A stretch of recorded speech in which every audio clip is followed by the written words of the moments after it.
Hi hello నమస్తే welcome back to our channel. ఎలా ఉన్నారు ఫ్రెండ్స్, బాగున్నారా? ఈ వీడియో వచ్చేసి మేము లడ్డు కొన్న నెక్స్ట్ డే అనమాట. అంటే 5 డేస్కి మాకు మా గల్లీలో గణేష్ నిమజ్జనం చేశారు. సో ఇంకా ఆ రోజు మేము లడ్డు తీసుకున్నాం కాబట్టి ఇది నెక్స్ట్ డే వీడియో అనమాట. ఇంకా పూజ చేసుకోవాలి కదా, దేవుడి దగ్గర లడ్డు పెట్టి పూజ చేసుకొని ఇంకా ప్రసాదం కూడా అందరికీ ఇవ్వాలి.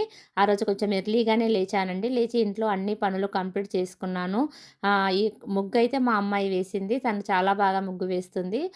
ముగ్గు వేసుకొని ఇల్లంతా క్లీన్ చేసేసుకొని ఇంకా వెజిల్స్ క్లీన్ చేయడం అలా అన్ని పనులుంటాయి కదా, బేసిక్ పనులు. సో బేసిక్ పనులన్నీ కంప్లీట్ అయిపోయిన తర్వాత ఇంకా పూజ చేయాలి, మనము అందరికీ ప్రసాదాలు ఇవ్వాలి అని చెప్పేసి అయితే నేను ఇంకా పనులైతే ఫాస్ట్‌గా చేస్తున్నాను. ఎంతో మందార పువ్వులైతే ఈసారి తక్కువ వస్తున్నాయి. మరి ఇప్పుడు తక్కువ పూస్తాయా లేదా నాకు తెలియదు. చాలా తక్కువ వస్తున్నాయి.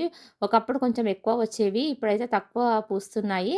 సో, ఇంకా పూజ అయితే స్టార్ట్ చేద్దామనేసి అనుకున్నాను. ఫస్ట్ అయితే మా వారేమన్నారంటే, ఆయన కొంచెం వర్క్ ఉంది వెళ్తా ఫస్ట్ కుకింగ్ చెయ్యన్నారు. సో, పూజ చేద్దాం అనుకున్న దాన్ని ఇంకా ఆయన వెళ్తా అనేసరికి సరే అని చెప్పేసి టీ పెట్టాను. ఇక్కడొచ్చేసి పాలకూర పప్పు చేస్తున్నాను. మామూలుగా బిజీగా ఉన్నప్పుడు పప్పు పెట్టామనుకోండి, మనం అన్ని పనులు చేసేసరికి పప్పు ఉడికిపోతుందని చెప్పేసి ఫాస్ట్‌గా అవ్వచ్చు. మన కూరగాయలు కట్ చేసేసరికి లేట్ అవుతుంది గదా అని చెప్పేసి, ఒక సైడ్ రైస్ పెట్టాను, ఒక సైడ్ పప్పు, ఒక సైడు టీ పెట్టాను. ఇంకా ఆయనకు టీ పోసేసి, ఇంకా నేను కూడా టీ తాగుతాను. ఇక్కడొచ్చేసి పప్పు ఆల్మోస్ట్ అయిపోయిందండి. ఇంకా పప్పులో పోపనేది పెడుతున్నాను. ఏ పప్పయినా లాస్ట్‌లో పోపనేది పెట్టుకుంటే టేస్ట్ అనేది బావుంటుంది. అంటే పప్పు ఆల్మోస్ట్ కుక్ అయినంకనే నేను లాస్ట్‌లో ఫైనల్‌లో పెడతాను. అంటే ఇక దించుతాము అనే టైంలో పోసనేది పెడతామనమాట. చాలా బాగా అనిపిస్తుంది.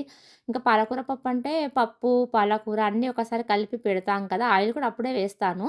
బట్ లాస్ట్‌లో పోసి పెడితే చాలా బావుంటుందనమాట.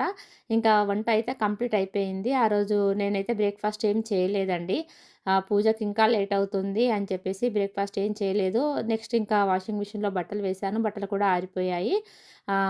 ఇక్కడొచ్చేసేసి ఇంకా దేవుడికి సంబంధించిన ఆహ్, దీపారాధనకు సంబంధించిన అవన్నీ ఉంటాయి కదా, సో అన్నీ తోమేసుకున్నాను. నీట్‌గా కడిగేసేసి ఇంకా అక్కడ పెట్టేసేసి రాగి చెంబు కూడా పెట్టుకుందాం అనేసి అయితే ఇంకా అన్ని పనులైతే కంప్లీట్ చేస్తున్నాను ఫాస్ట్‌గా.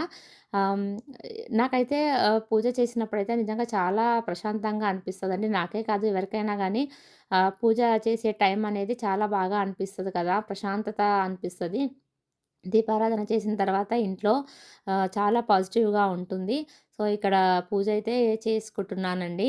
ఆ రోజు కొంచెం బ్రేక్‌ఫాస్ట్ చేయలేదు కాబట్టి కొంచెం కళ్ళు తిరుగుతున్నట్టుగా అనిపించింది. ఎందుకంటే ముందు రోజు కూడా సరిగ్గా తినలేదు నేను. దేవుడి ప్రసాదం ఇస్తారు కదా, అది కొంచెం తినేసి ఇంకా నైట్ డిన్నర్ ఏం చేయలేదనమాట. లేట్ అవుతుంది అక్కడ వెళ్ళాలి కదా అనేసి నేను డిన్నర్ చేయలేదు. అక్కడికి వెళ్ళిపోయాననమాట. వినాయక నిమజ్జనం ఉంటుంది కదా, సో అందరున్నారని చెప్పేసి అక్కడ వెళ్ళాను.